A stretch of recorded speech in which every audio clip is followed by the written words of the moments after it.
Morning friends, మన orange కంపెనీకి సంబంధించిన triple layer stainless steel triple layer 304 food గ్రేడ్లో ఈ ప్రోడక్ట్ మొత్తం మన దగ్గర ప్రజెంట్ స్టాక్ పాయింట్ దగ్గర అవైలబుల్గా ఉంది. ఈ ప్రోడక్ట్ మొత్తం కూడా నాకు బాగా కావాల్సిన నా సన్నిహితులు డాక్టర్ శంకర్రావు గారు.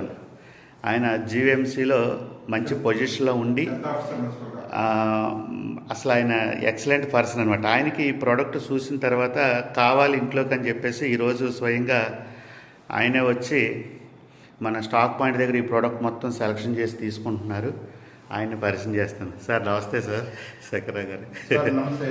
ఆల్ ద వ్యూవర్స్, నాకు ఈ గ్రూప్లో ఉన్న వాళ్ళందరికీ ఏంటంటే, ఇప్పుడు భీమారెడ్డి గారు orange appliances and cooking material గురించి మొన్న ఎవరికో ఎక్స్ప్లెయిన్ చేస్తున్నారు.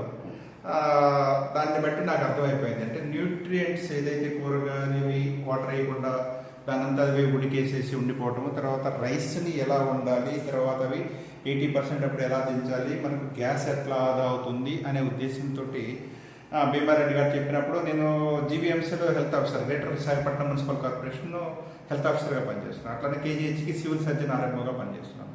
కాబట్టి నేను ఈ డైట్ డిపార్ట్మెంట్లో అన్ని మెడికల్ కాలేజ్ హాస్టల్స్కి చూశాను. కాబట్టి అట్లనే హెల్త్ ఆఫీసర్గా అన్ని హోటల్స్లో విజిట్ చేసినప్పుడు కుకింగ్ చూశాను. సో ఈ రేంజ్లో నాకు ఇది నచ్చింది. కాబట్టి ఇప్పుడు ఈ ఐటమ్స్ అన్నీ కూడా భీమారెడ్డి గారు ఎగ్జిబిట్ చేసి ఇవన్నింటినీ ఒక్కొక్క పీస్ ఒకటి మొత్తం కూడా తీసుకోవడం జరిగింది. దిస్ ఈజ్ ఫర్ ఎందుకంటే దీనివల్ల ఒకటి గ్యాస్ ఆదా అవుతుంది, రెండోది టైం వేస్ట్ కాకుండా ఉంటుంది, క్లీనింగ్ ప్రాసెస్ ఈజీ ఉంటుంది, మూడోది వచ్చేసేసి మనకు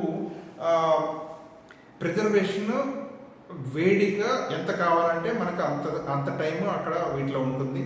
దీనికోసమని ఇట్లా ఆరెంజ్ వాటిని అందరి ఇళ్లలో ఉండాలని కోరుకుంటూ సెలవు తీసుకుంటాను. జై హింద్, మేరా భారత్ మహాన్.